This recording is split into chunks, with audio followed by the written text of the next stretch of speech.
하나님의 말씀 베드로전서 3장 8절에서 12절까지 말씀을 대독해 드리겠습니다. 마지막으로 말하노니 너희가 다 마음을 같이하여 채울하며 형제를 사랑하며 불쌍히 여기며 겸손하며 악을 악으로 욕을 욕으로 갚지 말고 도리어 복을 빌라. 이를 위하여 너희가 부르심을 입었으니 이는 복을 유업으로 받게 하려 하심이라.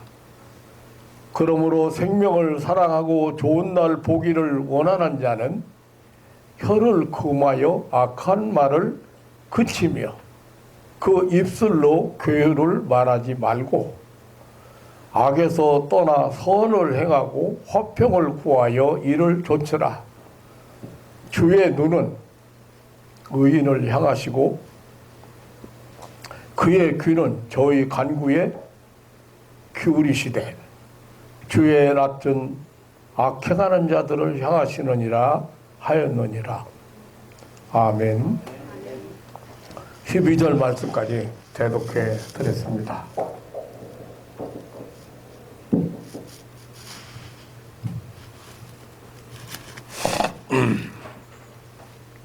베드로전서는 AD 46년 로마시에서 시작된 네로 황제의 기독교 대박해가 점차 로마 제국 전역으로 확산되어가는 시점에 로마에서 활동 중이던 베드로 사도가 소아시아 지역에 있는 여러 교회들 성도들에게 보낸 공식 서신입니다. 1차적으로는 예수님의 초림과 부활 승천으로 하나님의 구속사가 구약에서 신약으로 바로 옮겨졌고 이방인들에게 그 신약교회를 통해서 하나님의 구원의 역사가 본격적으로 시작되었던 그런 격변기에 로마 제국의 대대적인 박해에 직면하게 될 소아시아 지역의 여러 교회 성도들을 위로하고 그러한 박해를 인내하고 극복하며 더욱 성결한 삶에 힘쓰도록 권면한 그런 기록의 서신입니다. 본서는 베드로전서의 그 교인들은 비록 초대교회 당시와 같은 이런 정치적이나 대외적인 핍박은 없지만은 세상 종말이 가까워올수록 더욱 교묘하고도 집요하게 성도들을 공격하는 사단 마귀의 책동으로 말미암아 고난에 직면하게 될 현대 성도들에게 이렇게 동일하게 적용되고 또 그 임박한 말세에 그 환난이나 재난 가운데서 올바른 신앙생활을 해서 주님의 재림을 대망케 하는 지침서가 되고 있는 말씀들입니다. 이 성도가 세상에서 여러 가지 환난이나 핍박으로 인해서 고난을 받음에도 불구하고 기뻐할 수 있는 근본적인 이유들에 대해서 제시를 하고 있습니다. 첫 번째는 그러니까 성도는 현재 이미 하나님의 구속사역에 의해서 구원받은 자이고 장차 천국에 이르게 될 것, 그리고 고난 속에서도 성도가 기뻐할 이유로서 그리스도의 구속사의 성취와 부활로 말미암아 구원받고 거듭난 우리 모든 성도는 현재 산 소망을 가지고 천국 기업을 바라보며 살고 반드시 천국 기업을 얻게 하실 하나님의 보호 속에 살아가고 있다는 것. 또한 성도가 이 세상에서 받는 고난은 결국 성도 자신의 믿음의 연단을 위한 도구로서 하나님이 허락하신 것이며, 이 고난을 이긴 성도들은 예수 그리스도께서 재림하실 때에 칭찬과 영광과 존귀를 얻게 될 것이라는 말씀을 그 1장 쭉 이렇게 말씀을 하고 있어요. 이제 그러니까 이제 이 하나님의 구속사적인 관점에서 우리가 이 말씀을 보게 되면, 말세에 우리가 시험과 환난을 당하는 이유, 또 그 하나님은 우리에게 이런 시험이나 환난을 허락하신 이유, 이런 것들을 그러니까 예수 그리스도로 말미암아 구원받은 우리 성도라고 해도 이 세상에 사는 동안에 고난을 받는 것은 필연적이라는 것이지요. 또 그 이유는 지금 현 세상에는 먼저 하나님께 도전해서 타락한 그 사단 마귀, 인류의 희조인 아담까지 범죄케 한 그런 사단 마귀가 있기 때문이고, 하나님의 구속사가 현 세상에서 계속 진행되고 있는 한, 그러니까 하나님의 택자들이 하나님의 선택받은 우리가 예수 그리스도의 구속사역을, 예수님의 그 구원의 은혜를 믿고 회개해서 다 모든 그 선택자들이 구원받기까지 끊임없이 이렇게 시험하고 이제 유혹하고 미혹하고 핍박과 환난으로 공격을 한다는 것입니다. 그러므로 사단이 활동하고 있는 이 세상 속에서 하나님의 자녀들은 필연적으로 이런 환난과 시험을 면제받는 건 아니라고 말해요. 받게 된다.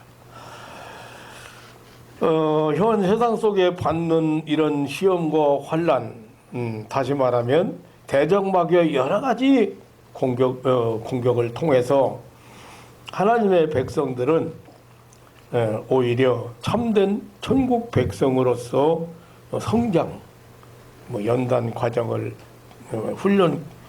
성장시키는 그런 하나님의 섭리이고, 하나님은 성도로 하여금 이런 환난 시험을 겪게 하심으로써 성도 자신이 이 세상에 속한 자가 아닌 하나님의 백성이라는 분명한 확신을 갖도록 하고, 또 하나님을 전적으로 신뢰하게 하신다는 것입니다.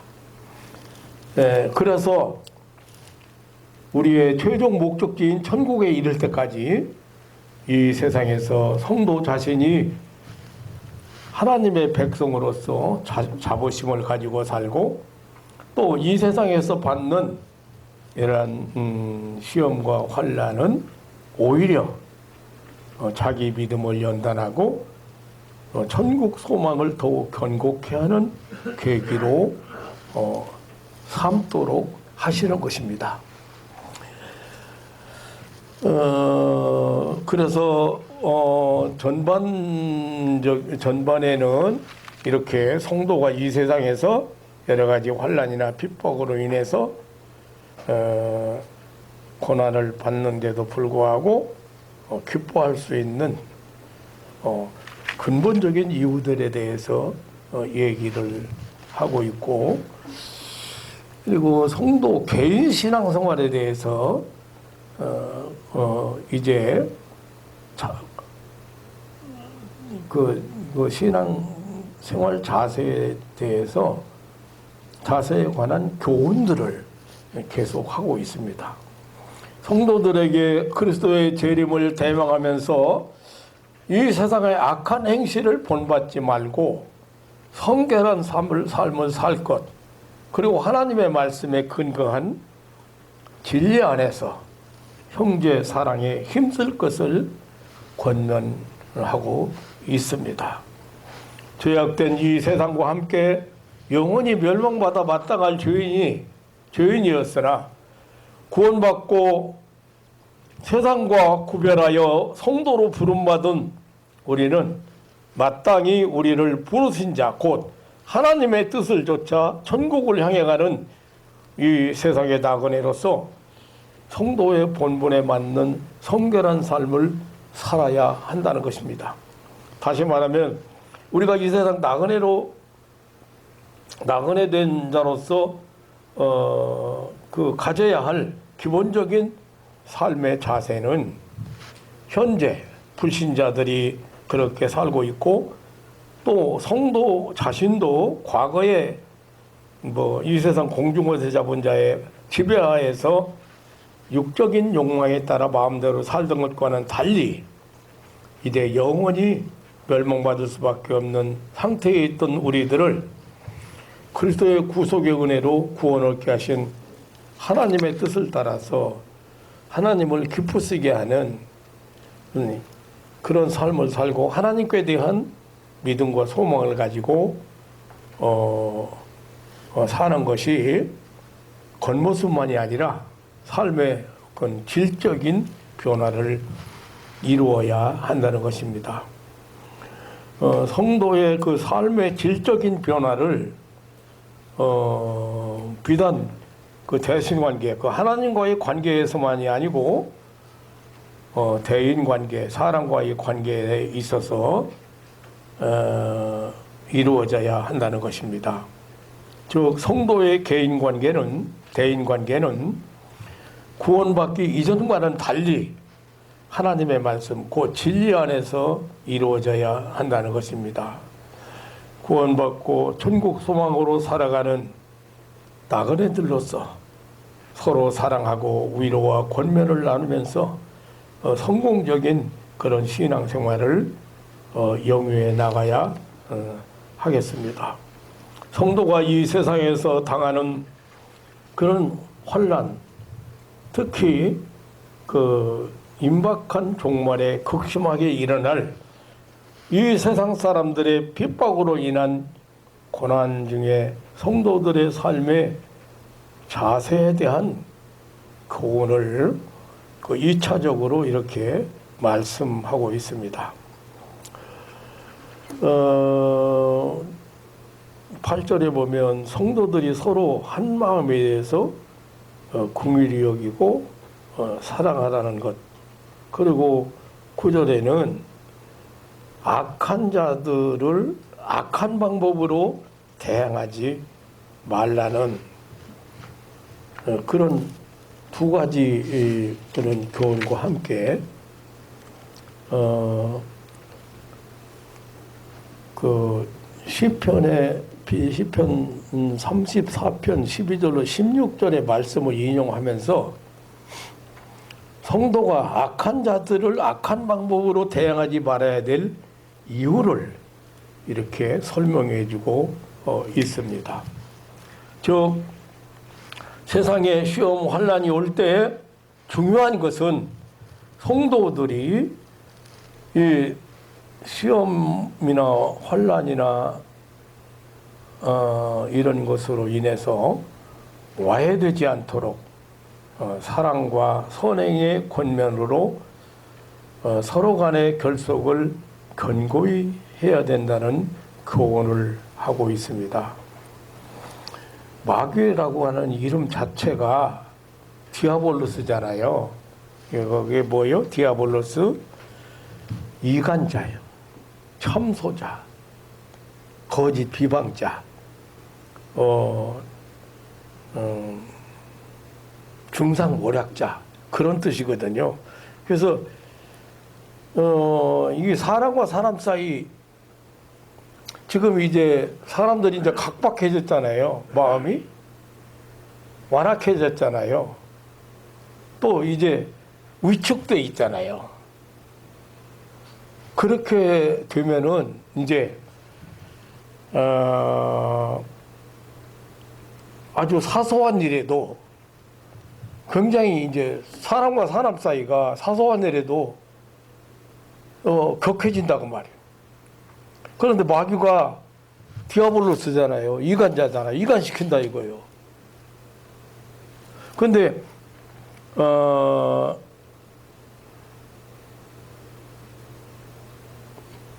이런 때에 우리가 살고 있는데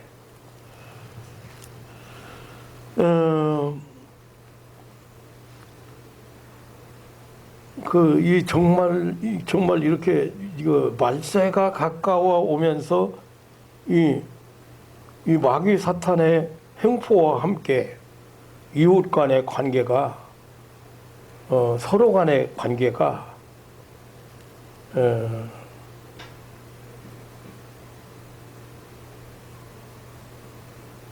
이렇게 바로 유지하지를 못하고 그런 이런 사랑하고 이해하고 뭐 용서하고 뭐 이렇게 해야 되는데 그러지 못하기 때문에 우리 성도들이 깊은 사랑으로 확고하게 결속되어야 한다는 그런 말씀입니다.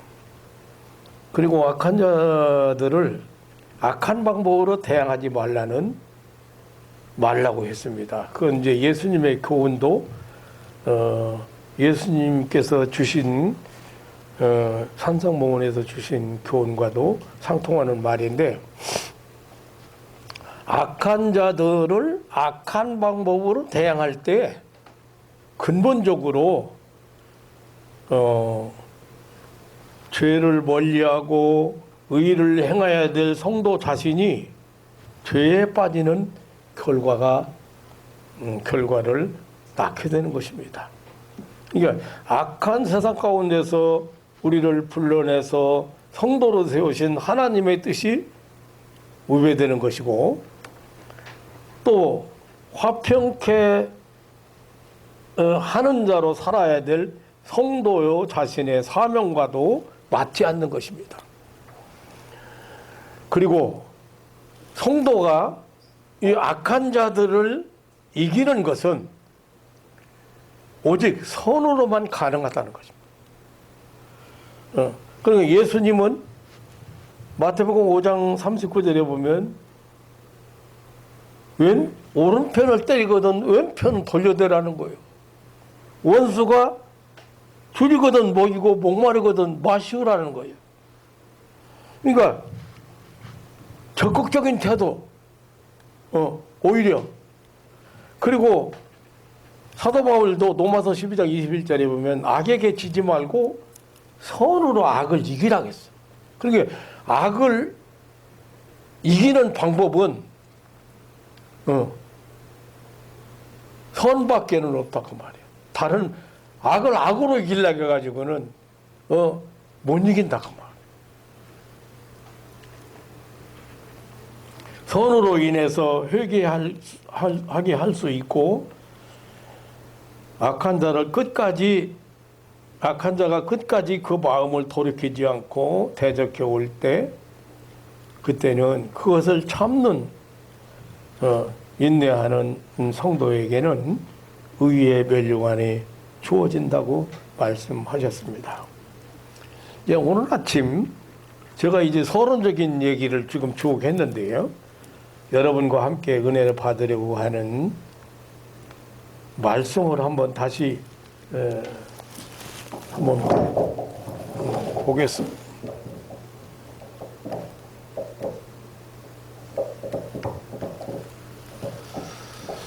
그러므로 생명을 사랑하고 좋은 날 보기를 원하는 자는 혀를 금하여 악한 말을 그치며 그 입술로 괴유를 말하지 말고 악에서 떠나 선을 행하고 화평을 구하여 이를 조처라.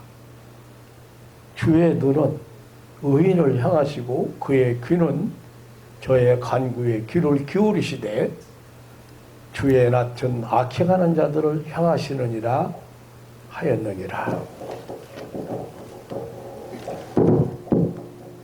길게 설명하지 않아도 대략 무슨 얘기인지는 알겠죠? 자, 지금까지 이야기를 간단하게 단축시키면 말세의 악한 마귀 사탄의 그 마지막 발악하면서 여러 가지 시험과 환란이 오는데 우리 성도들은 그럴 때 어떤 태도로 인내하고 이겨야 되는가 그런 거예요. 그러니까 성도끼리는 서로 용서하고 사랑하고 이해하고 사랑으로 결속이 돼야 되고 악한 자에게는 악으로 대하지 말고 선으로 이겨라.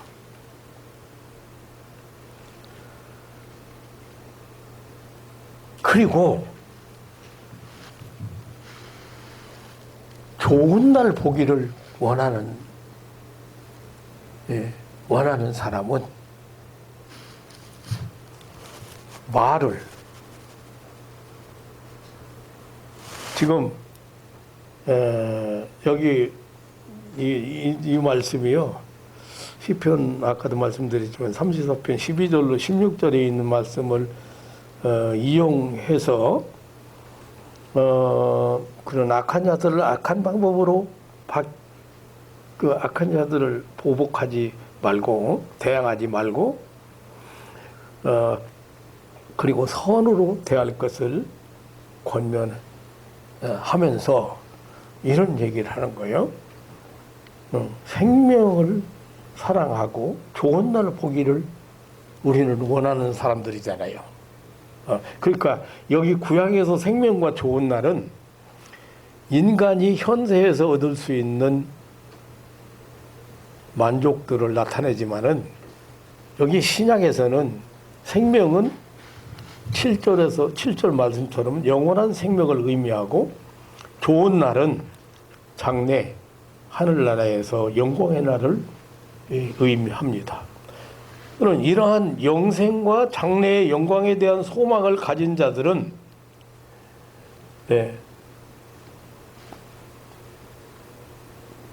이렇게 악한 자들에게 저주하기보다는 오히려 축복을 해야 된다. 축복할 수 있어야 된다.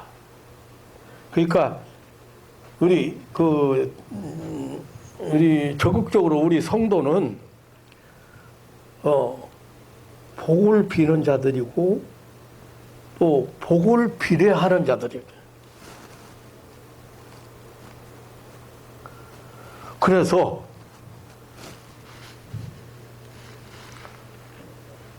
상당히 오늘 이 본문 말씀을 보면서 지금 현재 우리가 당하고 있는 여러 가지 환란과 시험 속에서 굉장히 공감이 가는 말씀들이라고 생각이 되어집니다. 사실 오늘 제가 이 본문 말씀을 선택한 것은 사람들이 새해를 맞으면서 복 많이 받으라는 말을 비롯해서 건강하시고 뭐 하시는 일이 잘 되고 이런 것들을 교원하는 말을 많이 우리가 듣지요. 그런데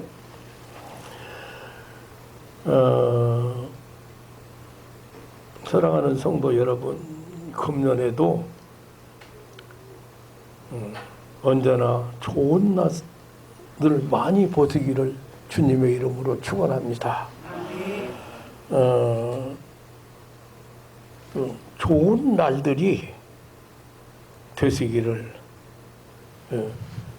금년 한 해 좋은 것을 많이 보고 좋은 날을 많이 보는, 다른 말로 표현하면 2022년에 계속해서 행복한 날들이 되시기를 주님의 이름으로 축원합니다. 좋은 날을 또 사랑하는 성도 여러분, 행복한 사람들이 되셔야 됩니다. 사람은 누구나 행복할 자격이 있습니다. 그리고 사람은 누구나 행복하게 살 수 있는 능력이 있습니다. 하나님은 당신의 자녀들이 행복하게 살기를 원하십니다. 그래서 사람이 행복해지는 길을 열어놓으셨습니다. 하나님께서 우리에게 은혜를 베푸시는 목적이, 이 궁극적인 목적이 바로 행복하게 살게 하시려는 것이에요. 사람들이 세상을 살면서 행하는 모든 일에 목적이 있다면 그것은 두말할 것 없이 행복입니다. 사람이란 존재는 행복한 삶을 살기 위해서 공부하고 일하고 노력하고 살아가고 있습니다. 그런데 나는 행복합니다. 나는 행복한 사람입니다. 나는 행복하다고 생각하는 사람은 많지 않은 것 같습니다.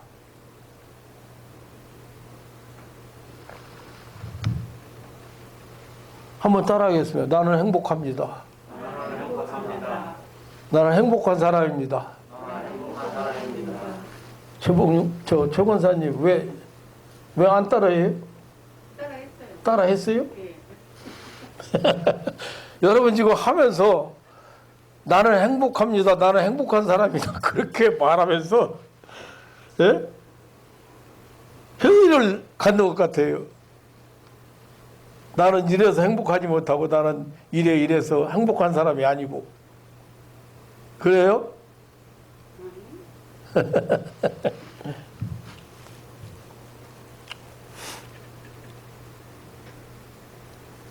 여러분, 그 여러 가지 조건이나 환경, 이런 것 때문에 나는 행복한 사람이 아니다. 이렇게 생각하는 것 같습니다.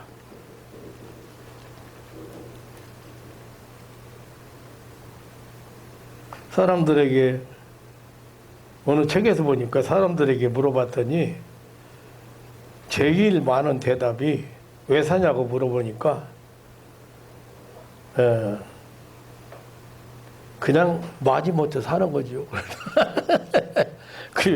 그건 또 뭐 그냥 죽지 못해 살아갑니다. 그렇게 대답을 했다고 합니다. 왜 그렇게 행복하고 만족한 사람이 없을까요? 정말 세상은 사는 것이 힘들고 어려운 것일까? 사람들이 행복하기를 원하면서 행복하게 살기를 소원하면서도 정말 행복이 무엇이며 어떻게 해야 행복하게 살 수 있는지에 대해서 생각해 보지도 않고 살아가는 것 같습니다. 자, 오늘 베드로 사도의 말을 그냥 빌려서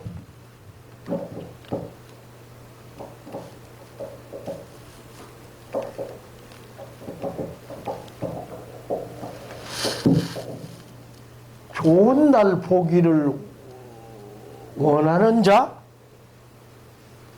좋은 날 보기를 원하는 자는 두 가지를 얘기했어요. 악한 말을 그쳐라. 악한 말 그쳐라. 그 입술로 괴를 말하지 마라. 그리고 악에서 떠나 선을 행하라. 두 가지입니다. 하나는 말하고 예? 하나는 선을 행하는 거예요. 악에서 떠나는 거예요. 악에서 떠나는 것은 소극적인 것이고 선을 행하는 것은 적극적인 거죠.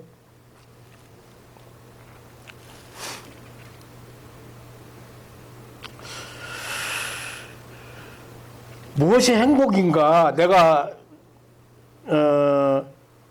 행복하게 살 수 있는지에 대해서 생각해 보지도 않고 그냥 사람들이 그렇게 살아가니까 군중 심리에 휩쓸려서 열심히 살고 있습니다. 정말 열심히 살아가고 있는 것 같습니다. 그냥 아무 생각 없이 아침에 일찍 일어나고 저녁에 늦게 눕고 열심히 참으로 열심히 살아가고는 있는데 지금 왜 뛰는지 어디를 향해서 달리는지 지금 가고 있는 것이 옳은지 지금 가고 있는 방향이 맞는지 전혀 생각지 않고 무조건 열심히 걷고 뛰기만 하는 것이 오늘 많은 사람들의 모습이라고 생각이 되어집니다. 그냥 무조건 남의 뒤를 따라간다면 한번 멈추고 곰곰이 한번 생각해 볼 필요가 있어요.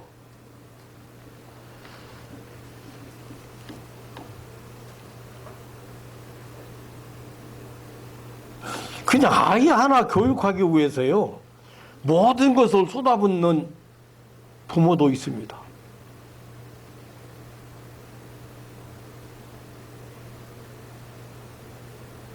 집 한 채 사기 위해서요. 온통 부부가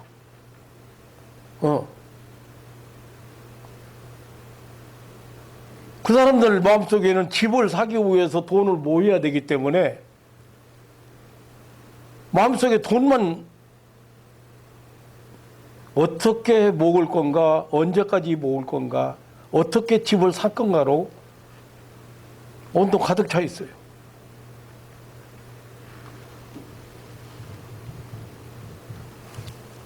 아이 하나 교육을 위해서 유학 이민을 떠나는 사람,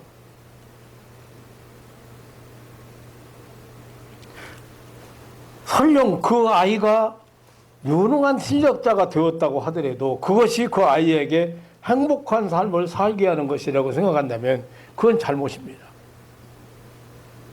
그 아이가 행복할 수 있는 것이 무엇인가?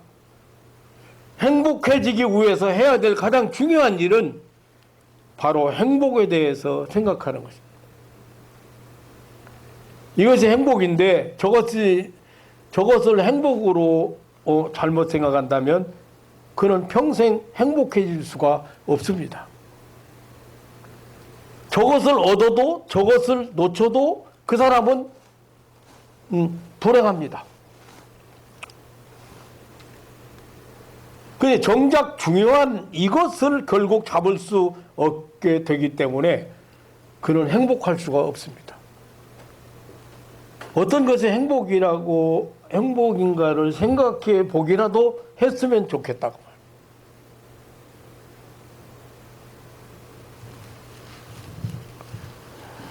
우리는 가치 기준이나 어떤 것이 참이고 어떤 것이 거짓고 어떤 것이 진짜고 어떤 것이 가짜인가 이것도 구분하지 못하고 사는 사람이 많은 것 같습니다. 행복하게 사는 것을 생각할 때 제일 먼저 생각하는 것이 사람들이 돈이라고 생각해요. 사실 돈은 좋은 것이 사슬이에요. 돈 맛을 알게 되면 아이가요 처음에는 돈을 안 받고 사탕 좀 받아요. 과자 주면 받아요. 지가 좋아하는 장난감 좀 받아요. 그런데 조금 자라가지고 돈을 가지고 가게 가보니까 돈 주니까 그것만 가지고 가니까 별거 다 주는 거예요. 지가 사고 싶은 거 다 줘. 돈만 알았어? 못 알았어. 그 다음부터는 이제 돈이 최고가 돼.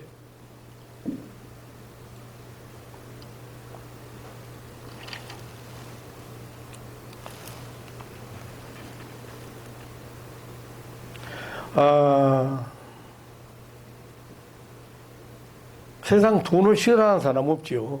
돈 싫어하는 사람 없고, 아무튼 사람들은 돈이 우리를 행복하게 해줄 것이라고 확신하며 살아가고 있는 것 같습니다. 그래서 돈이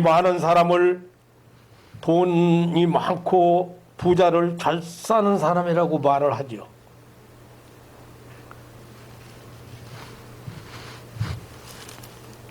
돈이 사람을 행복하게 해줄 것이라고 믿기 때문에 돈이 많은 부자를 무조건 잘 사는 사람이라고 합니다.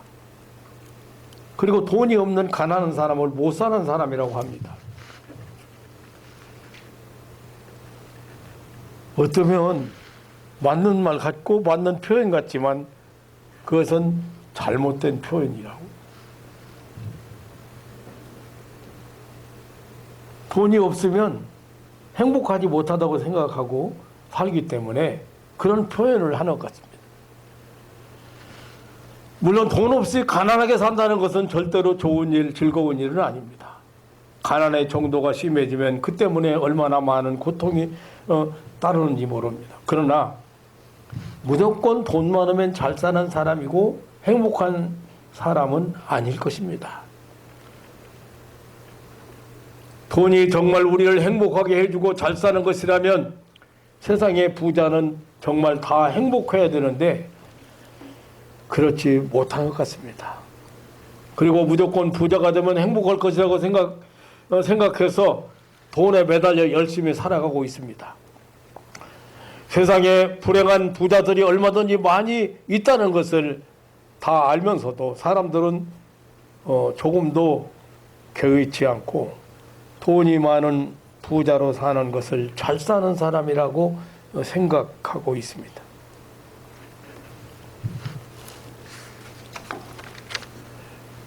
서양 속담에는 우유를 마시는 사람보다 우유를 배달하는 사람이 더 건강하다는 말이 있습니다. 더 말이 있습니다. 네. 부자가 되면 뭐 담 높이 쌓고 철망도 치고 자물통도 큰 것 달고 감식 카메라 달고 더 부자는 뭐 경호원도 돈이 많아짐으로 조금 편하게 살 수는 있지만 오히려 더 불안해지게 되고 더 평안을 못 누리게 되었다는 뜻이지요. 돈은 조금 편안하게 해줄 수 있는지는 모르지만 참 행복을 가져다주는 평안은 살 수가 없는 것입니다. 그리고 돈은 우리에게 재미는 줄 수 있는데 진정한 삶의 기쁨을 줄 수는 없습니다.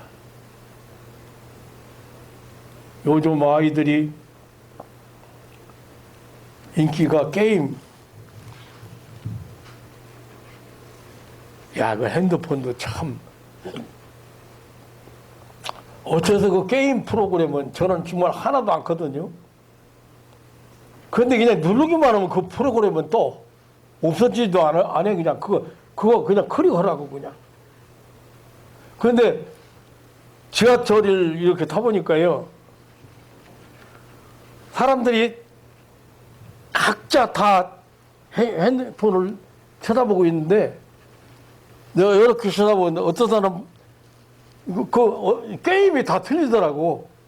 어떤 사람 화토로 게임하는 사람 있고 프로 깨는 게임 하는 사람 있고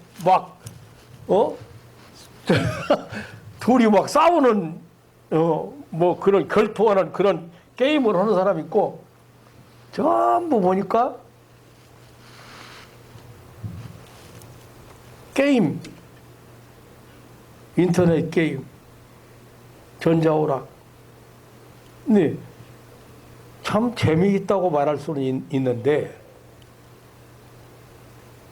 내가 오락을 하니까 참 기쁘다라고 말하는 사람은 없어. 나 오락했더니 기쁘다. 그런 사람이 어디 있어요?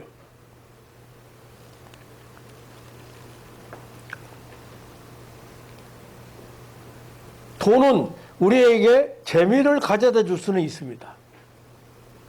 그러나 우리에게 참 기쁨을 줄 수는 없습니다. 하나님은 우리 인간을 만물의 영장으로 창조하셨습니다.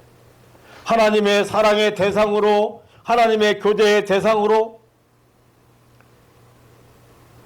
다시 말하면 영적인 존재로 지었기 때문에 재미있는 거, 좋은 거, 이런 것이 만족을 줄 수가 없어요.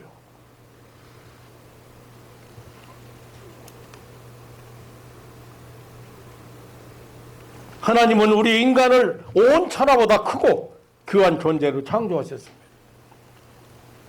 마태복음 16장 26절에 사람이 만일 온 천하를 얻고도 자기의 생명을 잃으면 무엇이 유익하리요? 사람이 무엇으로 자기 목숨을 바꾸겠느냐고 예수님 말씀하셨습니다.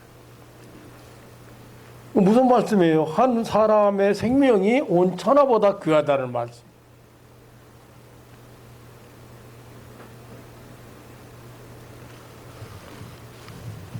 그런데 생명을 사랑하느냐? 좋은 날 보기를 원하느냐? 그러면 내 입부터 조심해.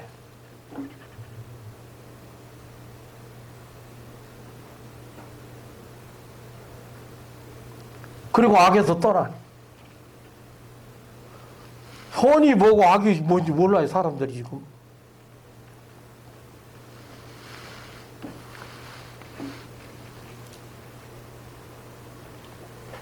돈으로 만족하거나 행복할 수 있는 존재가 아닙니다. 돈은 좋은 것입니다. 그러나 돈은 우리의 삶의 전부가 될 만큼 좋은 것은 아닙니다. 우리를 정말 행복하게 하고 잘 살게 할 만큼 좋은 것은 아닙니다. 돈은 우리에게 재미를 줄 수도 있고 또 편하게도 할 수 있습니다. 그러나 참 평안이나 기쁨을 줄 수는 없습니다. 잘 살기 위해서, 진정으로 행복한 삶을 살기 위해서 우리가 반드시 해야 될 중요한 것이 있단 말이에요. 그게 뭐냐? 자기 자신 문제입니다. 내가 좋은 사람이 되는 것보다 더 중요한 것은 없습니다. 내가 소중한 사람이 되는 것보다 더 중요한 것은 없습니다. 내가 행복한 사람이 되는 것보다 더 중요한 건 없습니다. 우리는 행복을 다른 데서 혹은 다른 사람에게서 찾으려고 합니다. 그러니까 사람을 잘 만나야 된다고죠. 좋은 사람 만나야 행복해질 수 있다고, 그것이 최고의 복이라고 그렇게 말하기도 합니다. 그래서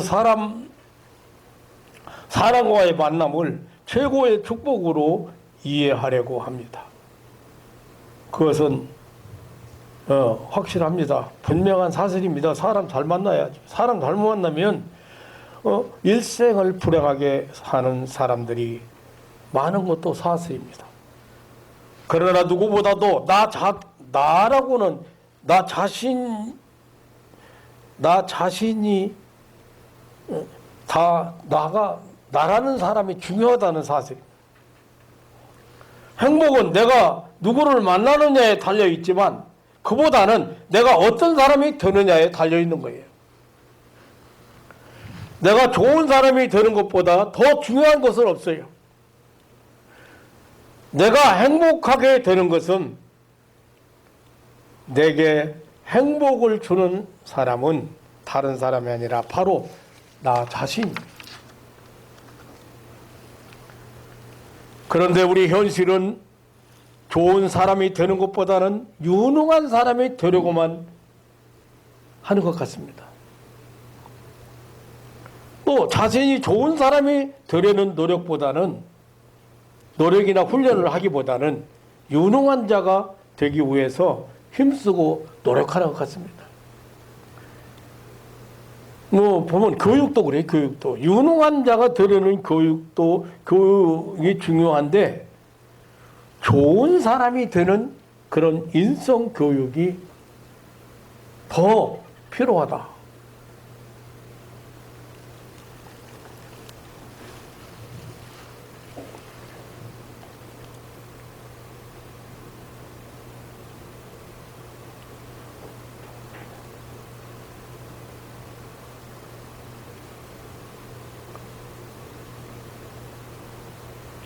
우리가 이제 말세를 살아가면서 지금 이제 우리가 지금 몸소 겪는 것은 이 코로나19라고는 전염병의 확산이지요.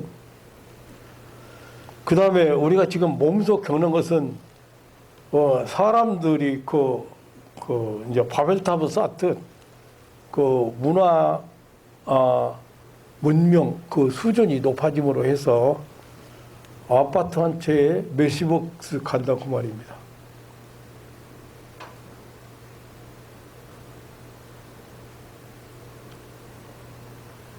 그러니까 이거 무슨 얘기입니까? 이제 이 돈이 엄청나게 필요한 시대를 살아가고 있다고 말이에요.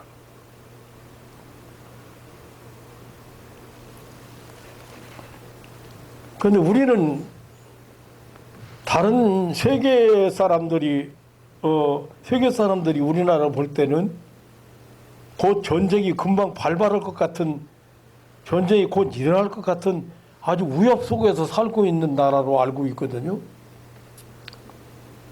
그런데 지금 우리보다 실제적으로 지금 매일같이 사람이 죽어가고 혹은 매일같이 기근,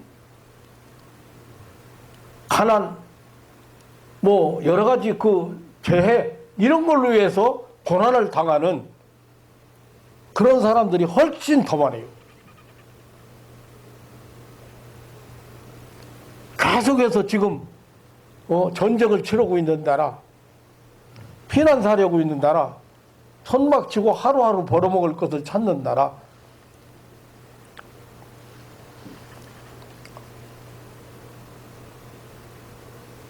당장 지진이나 뭐 해일이나 무슨 폭설이나 뭐 폭우나 뭐 이런 걸로 인해서 또 그렇게 힘든 그런 삶을 사는 사람도 많습니다.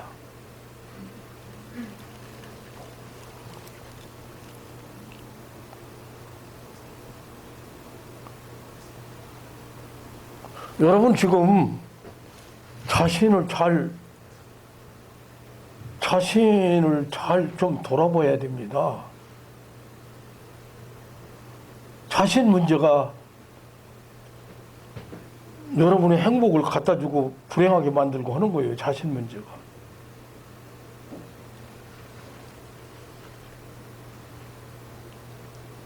그런데 마귀 사탄이요, 전부 부정적인 것만 갖다 내놔요.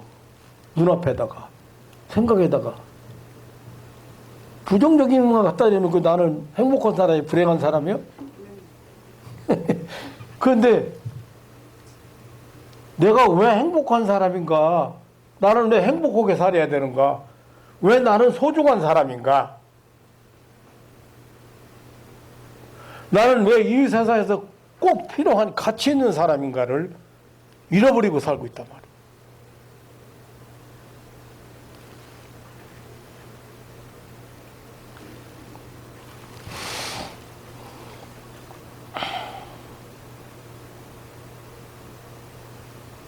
그러니 여러분들이 그 교육 자체도 난 할 수 있는 게 아무것도 없다. 나는 무능하다. 나는 이렇게만 생각하지. 왜냐하면 그렇게 가르쳤기 때문에 그래요.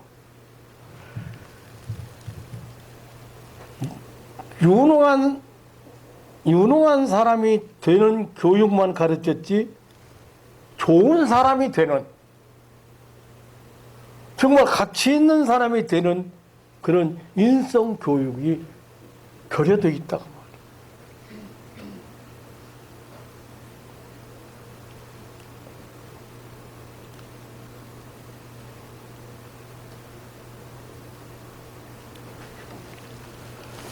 본문으로 한번 다시 돌아가 보겠습니다.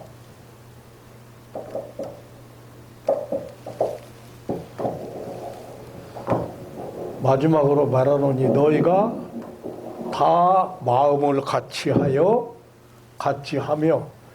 너희가 다 마음을 같이하며 형제를 사랑하며 불쌍히 여기며 겸손하며.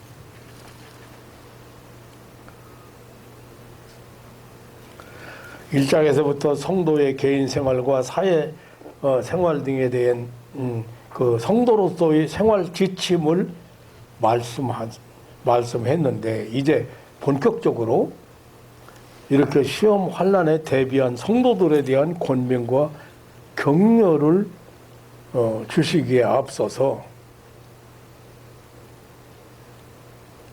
다시 그 예수님의 말씀과 구약 성경을 인용하면서 원론적인 그런 교훈을 하고 있습니다. 베드로 사도는 성도들이 세상에서 받게 되는 시험 환난, 특히 말세가 가까울수록 더욱 극심하게 닥칠 이러한 시험과 환난을 극복하기 위해서 필수적인 성도들의 자세에 대한 실제적인 교훈을 하고 있는 것입니다.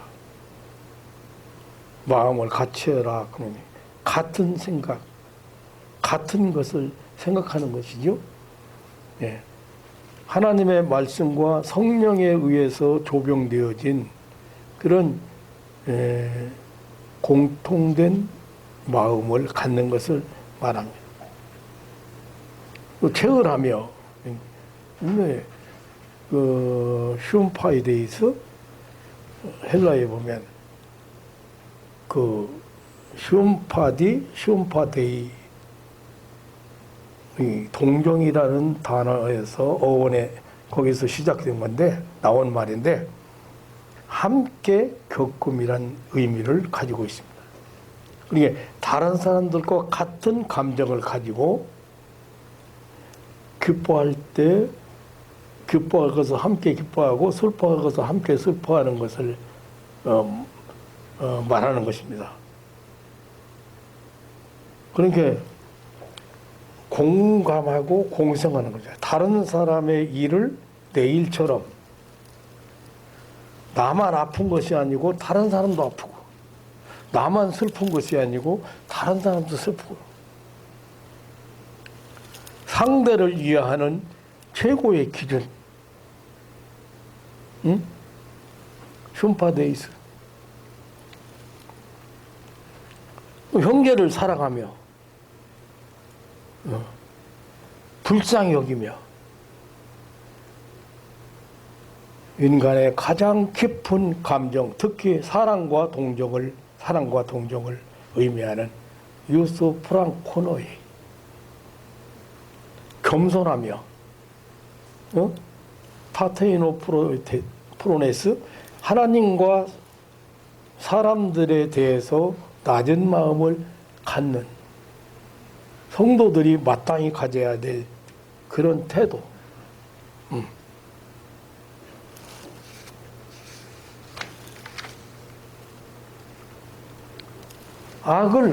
악으로, 욕을 욕으로 갚지 말고 도리어 복을 빌라.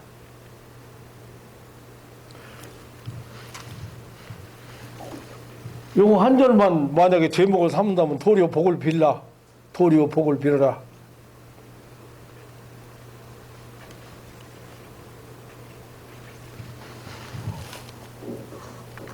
왜 그렇게 해야 되나?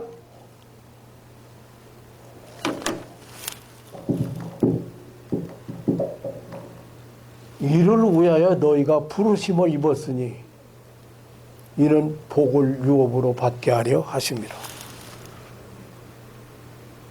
우리가 부름받은 이유가 악을 악으로 갚지 말고 도리어 복을 빌라.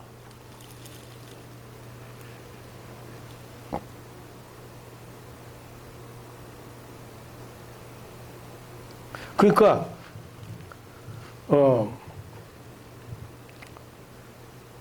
이 사람들도 우리에게 원수가 되었지, 원수 된다고 생각하는 사람도 하나님께서는 복을 주어 누리게 할 자들이라는 사실입니다. 이를 위하여 부르심을 입었다. 하나님께서 나 같은 죄인에게 은혜를 베푸시고 축복을 주신 것 같이 성도들도 우리에게 범죄한 자들에게 선으로 갚아야 하는데 이것이 우리의 부르심의 본질이라고 말해요.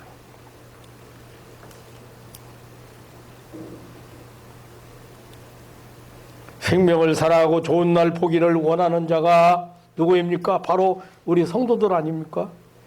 구약에서 아까 말씀드린 대로 생명과 좋은 날은 현세에 얻을 수 있는 그런 만족을 나타내서 표현한 내용이지만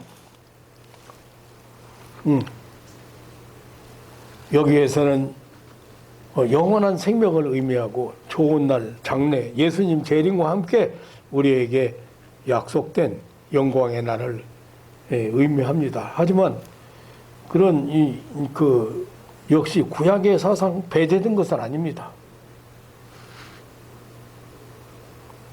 이러한 영생과 장래의 영광에 대한 소망을 가진 자들은 바로 우리 성도들인데 내세나 장래에 대해서 보장된 사람들이기도 하지만 현실적으로도 약속받은 자들이요. 약속을 받은 자들입니다. 이러한 성도들은 혀를 금하고 악한 말을 그쳐라. 입술로 교회를 말하지 말라고 했습니다. 그리고 악에서 떠나라고 했습니다. 떠난다는 그런 소극적인 부분도 중요하지요. 그런데 적극적으로 선을 행하라고 했습니다. 그리고 화평을 구하고 화평을 조출하겠습니다.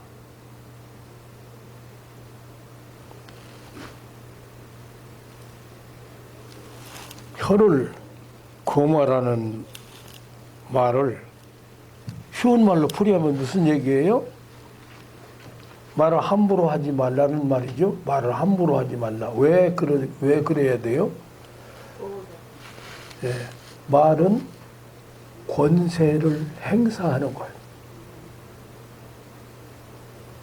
그러니까 인간에게 언어를 주신 목적이 사람과의 교제, 하나님과의 교제 이런 것만이 아니고 권세를 행사하기 위해서 인간에게만 말을 주었어요.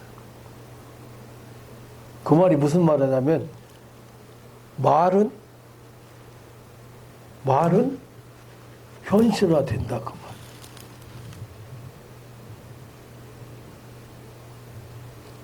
권세가 있기 때문에. 이거 말을 함부로 하지 말라고. 반대로 어떻게 해야 돼요?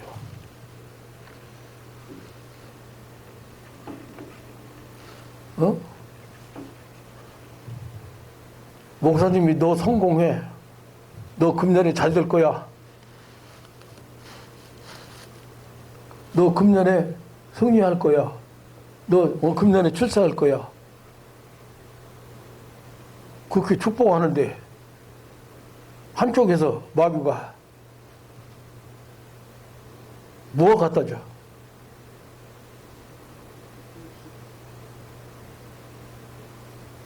아멘 하자고. 응?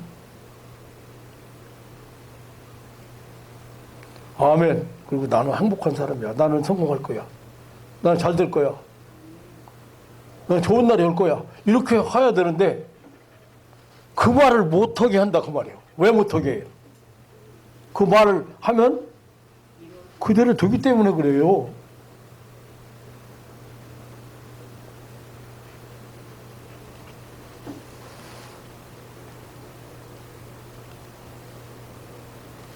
절대 신앙인들이 부정적인 말을 하면 안 됩니다.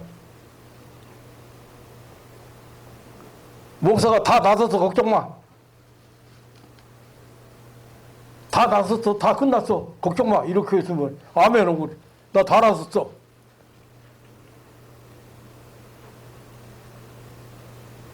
그 말이 권세가 그러니까 그걸 못 믿게 한다 그 말이. 그걸 마귀가 부정적인 생각을 갖다 주는 거지.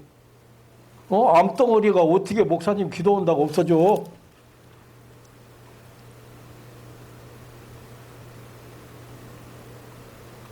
말이 그 말이 맞는 것 같잖아.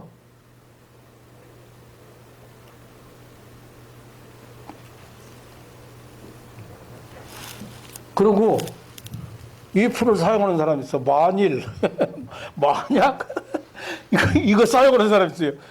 마귀 앞제미도로 노는 사람 꼭 이 말 사용해. 만에 하나 그거 자빠졌네.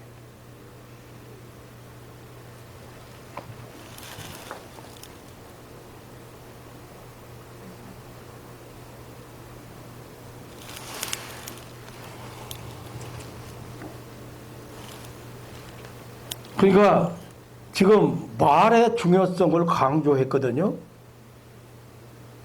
그 말한 대로 그 결과가 따른다는 의미거든요. 잠언서 13장 3절에 보면 입을 지키는 자는 그 생명을 보존하나 입술을 크게 벌리는 자에게는 멸망이 오느니라 그래.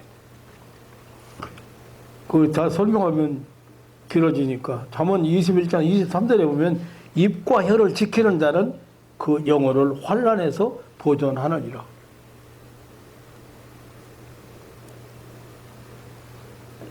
마태복음 22장 37절에 내 말로 의롭담을 받고 내 말로 정죄함을 받으리라.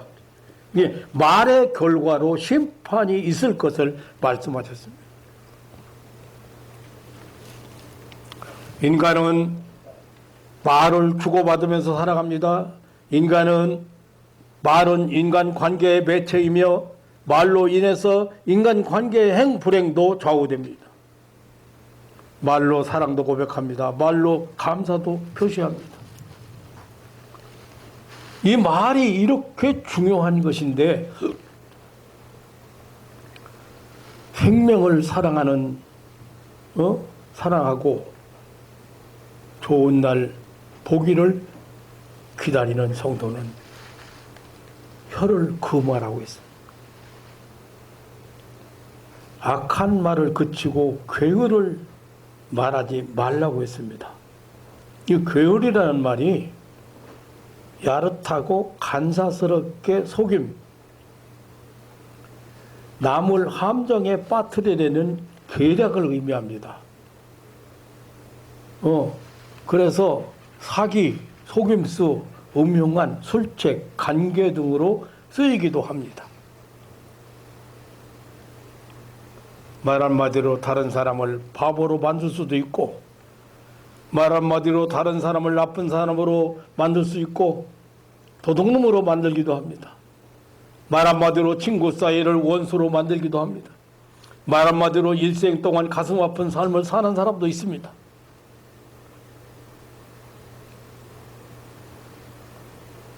언젠가 한번 설교를 하겠습니다만은 말의 중요성에 대해서 권세를 행사하라는데 행사를 못하는 사람입니다.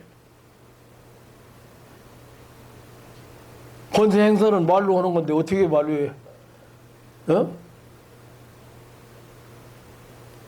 나를 이렇게 불안하게 하는 거 물러가라고 명령하는 게 권세 행사하는 거예요. 나를 이렇게 연락이 하는 거 물러가라.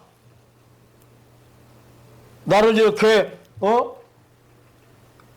자꾸 조바심하게 만들고 나로 하여금 이렇게 평화를 누리지 못하게 만들어 물러가라.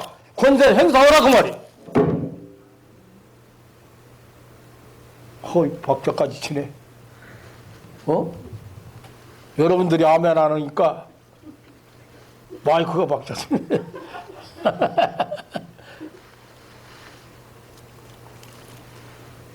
그런데 생명을 사랑하고 좋은 날 보기를 원하는 여러분이 말을 함부로 그렇게 한다거나 부정적인 말을 한다거나 이거는 안 된다고 말이에요. 그리고 괴을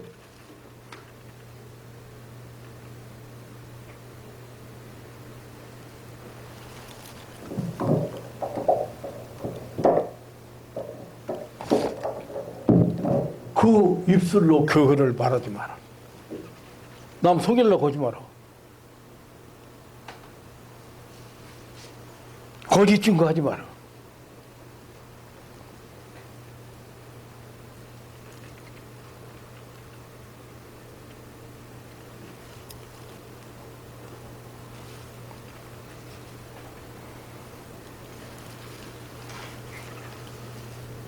그리고 악에서 떠나 선을 행하고 화평을 구하여 이를 조처라. 뭐 시간이 많이 흘러서 말씀을 요약을 줄여야 되겠습니다. 뭐 이런 것들은 근데 이제 잘못된 습관이나 잘못된 행동이나 잘못 지금 살고 있는 것은 빨리 떠나야 되는데, 빨리 정리해야 되는데 그거 안 해서 내가 지난주에 얘기했다. 하나만이라도 결심하고.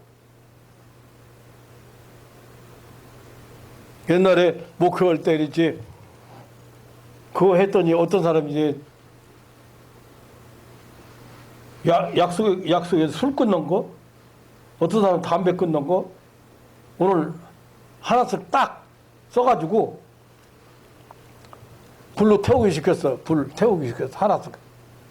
자기가 제일 지금 이건 떠나야 된다. 이건 끝내야 된다. 이거 막 이제 그거 써가지고 불로 태우기 시켰는데, 그거 태우고 나서 그거 결심하고 그걸 지켰더니 그 해 하나님이 얼마나 기뻐하셨는지. 나중에 가서 이제 연말에 가서 간증하면서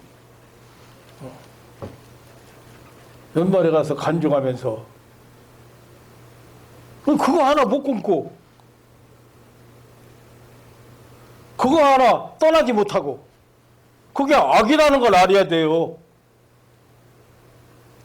왜 악이에요? 자, 선과 악을 여러분 잘 모르지. 하나님 한 분 외에는 선한 이가 없는데 나를 보고 선한 선생이라고 하느냐? 선은 하나님이 원하시는 게 선이고, 하나님이 인도하시는 게 선이고, 하나님이 함께 하시는 게 선이에요.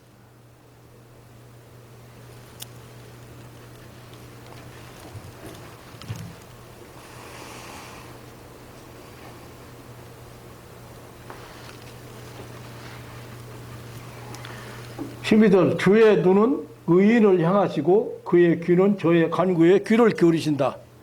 이 말이 무슨 말이냐면요, 눈은 그게 자기 백성을 보호하신다는, 자기 백성을 좋아하신다는 의미로 하나님의 눈은 의인을 바라보신다. 의인을 좋아하신다. 의인을 보호하신다. 자기 백성의 간구에 응답하신다. 간구에 귀를 기울이신다. 뭐요? 응답하신다는 얘기죠. 기울이신다. 목사님 기도에 하나님이 응답하시는 이유가, 하나님 귀를 기울이시는 이유가 뭐요? 어떤 사람이기 때문에 그래. 특별한 사람이 아니에요. 네.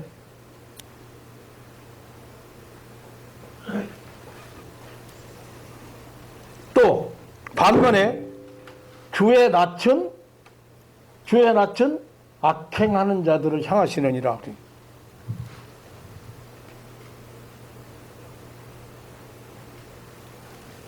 그러니까 악인을 향해서 진노하시는 하나님의 모습을 주의 낯이라고 그렇게 표현했어요.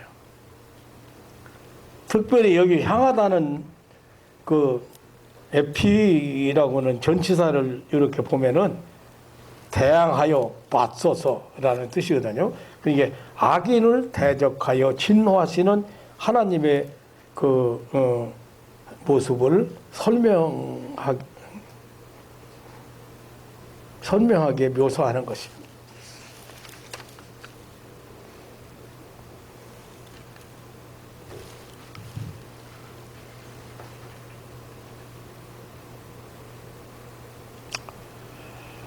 말씀을 맞춰야 될 것 같습니다. 악에서 떠나는 것은, 악이라고 하는 것은 마귀 사탄을 의미하고, 아까 말했죠, 선은 하나님을 의미하고, 죄를 범하는 생활을 의미하고, 사단의 일꾼 노릇하고, 사단 심부름꾼 노릇하고, 사단의 그 종노릇하고, 사단 부흥사 노릇하는 사람, 그런 행위를 의미하는 거. 잘못된 생각, 잘못된 마음을 품고 있는 거, 잘못된 습관, 잘못된 행실, 잘못된 삶을 의미하는 거예요. 여기서 떠나는 것이 우선순위야. 그 다음은 선을 행하는 것이야. 하나님은 우리를 선한 일을 위해서 지으셨다고 그랬어요. 생명을 사랑하는 사람들, 좋은 날 보기를 원하는 사람들, 다시 말하면 우리 성도들은 죄를 범하는 생활을 떠나야 합니다. 아무리 돈이 많이 벌린다고 하더라도 사람을 속이고 양심을 속이고 사람을 불행하게 하고 사람을 병들게 하고 사람을 파면시키는 직업이나 사업은 말할 것도 없고, 그런 행동은, 악한 행동은 절대 해서는 안 됩니다. 예수님은 마태복음 5장 29절로 30절에 말씀하시기를 내 눈이 너로 실족해 하거든 빼어버리라. 만일 내 오른손이 너를 범죄케 하거든 찍어버리라. 내 백체 중에 하나가 없어지고 온몸이 지옥에 던지우는 것보다 나으니라고 했습니다. 결단을 촉구하시는 말씀이죠. 아브라함이 본토 친척 아비집을 떠나는 일은 쉬운 일이 아니었습니다. 결단을 내리는 일은 대단한 용기가 필요합니다. 그러나 아브라함이 용감하게 결단을 내려서 떠났습니다. 그것이 아브라함이 복을 받는 좋은 날이 온 것입니다. 그리고 선을 행하는 적극적인 삶을 사는 사람들이 우리 성도들의 삶이에요. 또한 화평을 구하여 이를 좇아서 하는 사람들이다. 성도는 화평을 구하는 자들입니다. 화평을 소원하고 화평을 찾고 화평을 만드는 사람들입니다. 마태복음 5장 8절에 화평케 하는 자는 복이 있나니 저희가 하나님의 아들이라 일컬음을 받는다고 했습니다. 본문에는 화평을 구하라고 했습니다. 화평은 바로 그것이 천국입니다. 사랑하는 성도 여러분, 우리는 다른 사람에게 복을 유업으로 받게 하기 위해서 부름받은 사람들, 또한 생명을 사랑하는 사람들입니다. 그리고 좋은 날 보기를 원하는 사람들입니다. 여기 사도 베드로의 권면처럼 말세의 마귀 사탄의 최후 발악하는 때를 우리는 살고 있습니다. 여러 가지 극심한 환난과 시험 앞에서 우리는 살아가야 합니다. 그러기에 서로 한 마음이 되어 긍휼히 여기고 사랑하며 살아야 합니다. 악한 자들을 악한 방법으로 대항하지 말고 선으로 악을 이기는 성도들이 되어야 합니다. 하나님께서는 우리를 다 보고 계신다고 지금 결론적으로 그렇게 말하고 있습니다. 그리고 우리의 간구에 귀를 기울이신다고 말씀하셨습니다. 우리의 소원을 들어주시고 우리의 기도에 응답해 주신다고. 겁는 한 해 좋은 일 많이 보는 한 해가 되시기를 주님의 이름으로 축원합니다.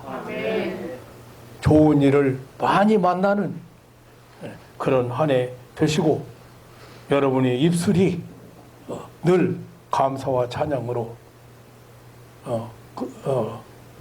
감사와 찬양이 끊이지 않는 한 해가 되시기를 다시 한번 주님의 이름으로 축원합니다.